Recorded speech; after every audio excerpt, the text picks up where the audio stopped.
അഞ്ചാഴ്ച പിന്നിട്ടിട്ടും അറുതിയില്ലാതെ America Iran സംഘർഷം. അമേരിക്കയും ഇസ്രയേലും സംയുക്തമായി ഇറാനെതിരെ ആക്രമണം തുടരുമ്പോൾ ഗൾഫ് രാജ്യങ്ങൾക്കെതിരെ ആക്രമണം കൂടുതൽ ശക്തമാക്കിയാണ് ഇറാൻ തിരിച്ചടി നൽകുന്നത്. യുഎഇയിലെ ഷാർജ ഗോർഫക്കാർ തുറമുഖത്തിന് നേരെ ഇറാനിയൻ സേന വ്യോമാക്രമണം നടത്തിയതായാണ് റിപ്പോർട്ട്. ഇറാൻ വ്യോമാക്രമണം നടത്തിയെന്ന് ഷാർജ തുറമുഖ അധികൃതർ സ്ഥിരീകരിച്ചു. തുറമുഖത്തെ ഒരു കപ്പലിന് സമീപം മിസൈൽ പതിച്ചതായും എന്നാൽ ആർക്കും പരിക്കില്ലെന്നുമാണ് പുറത്തുവരുന്ന റിപ്പോർട്ട്. അതിനിടെ ഇറാനെതിരെ വീണ്ടും ഭീഷണിയുമായി അമേരിക്കൻ പ്രസിഡന്റ് ഡൊണാൾഡ് ട്രംപ് രംഗത്തെത്തി. തിങ്കളാഴ്ചയ്ക്കകം ഹോർമുസ് കടലിടുക്ക് തുറന്നില്ലെങ്കിൽ വലിയ പ്രത്യാഘാതങ്ങൾ നേരിടേണ്ടി വരുമെന്നാണ് ട്രംപിന്റെ പ്രതികരണം. കടലിടുക്ക് തുറന്നു കൊടുത്തില്ലെങ്കിൽ ഇറാൻ നരകതുല്യമായ അവസ്ഥ നേരിടേണ്ടി വരുമെന്നും ട്രൂത്ത് സോഷ്യലിൽ പങ്കുവച്ച പോസ്റ്റിൽ ട്രംപ് പറഞ്ഞു. ഇറാന്റെ ഊർജ്ജ നിലയങ്ങളും പാലങ്ങളും തകർക്കുമെന്ന സൂചനയാണെന്നാണ് വിലയിരുത്തൽ. ട്രംപിന്റെ ഭീഷണിക്ക് മറുപടിയുമായി ഇറാൻ ലോകരാഷ്ട്രങ്ങൾ ഇടപെടണമെന്നാവശ്യപ്പെട്ട് രംഗത്തെത്തി.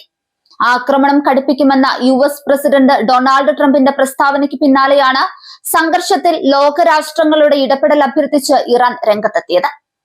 ട്രംപിന്റെ ക്രൂരമായ പ്രവൃത്തികൾ തടയാൻ ലോകത്തോട് അഭ്യർത്ഥിക്കുന്നു എന്നാണ് ഇറാന്റെ പ്രതികരണം.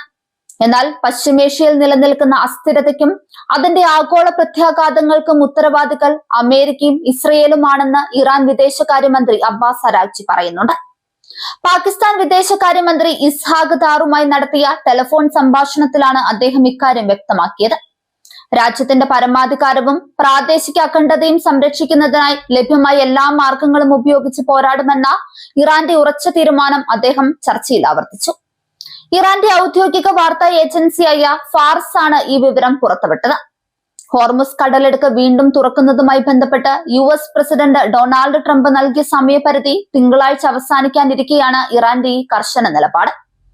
നിശ്ചിത സമയത്തിനുള്ളിൽ തീരുമാനമായില്ലെങ്കിൽ കനത്ത പ്രത്യാക്രമണം നേരിടേണ്ടി വരുമെന്ന ട്രംപിന്റെ ഭീഷണി നിലനിൽക്കുന്നുണ്ടെങ്കിലും പത്തിമടക്കാൻ ഇറാൻ തയ്യാറല്ലെന്ന സൂചനയാണ് അരാഗ്ചിയുടെ വാക്കുകൾ നൽകുന്നത്. നിലവിലെ സൈനിക പ്രതിസന്ധിക്ക് ചർച്ചകളിലൂടെ പരിഹാരം കാണണമെന്ന് പാകിസ്ഥാൻ ഇരുപക്ഷത്തോടും ആവശ്യപ്പെട്ടിട്ടുണ്ട്. മേഖലയിലെ സമാധാനം പുനഃസ്ഥാപിക്കുന്നതിനായി നയതന്ത്ര ചർച്ചകൾ തുടരേണ്ടതിന്റെ പ്രാധാന്യം പാകിസ്ഥാൻ ഊന്നി പറഞ്ഞു. യുദ്ധം ഒഴിവാക്കുന്നതിനായി വിവിധ രാജ്യങ്ങളുമായി ചേർന്ന് മധ്യസ്ഥ ചർച്ചകൾക്ക് പാകിസ്ഥാൻ ശ്രമിക്കുന്നുണ്ടെങ്കിലും ഇറാൻ തങ്ങളുടെ നിലപാടിൽ ഉറച്ചു നിൽക്കുകയാണ്. വരും മണിക്കൂറുകളിൽ അമേരിക്കയുടെ നീക്കങ്ങൾ എന്തായിരിക്കുമെന്നതിനെ ആശ്രയിച്ചിരിക്കും മേഖലയുടെ ഭാവി. അന്താരാഷ്ട്ര സമൂഹം അതീവ ജാഗ്രതയോടെയാണ് ഈ നീക്കങ്ങളെ നിരീക്ഷിക്കുന്നത്.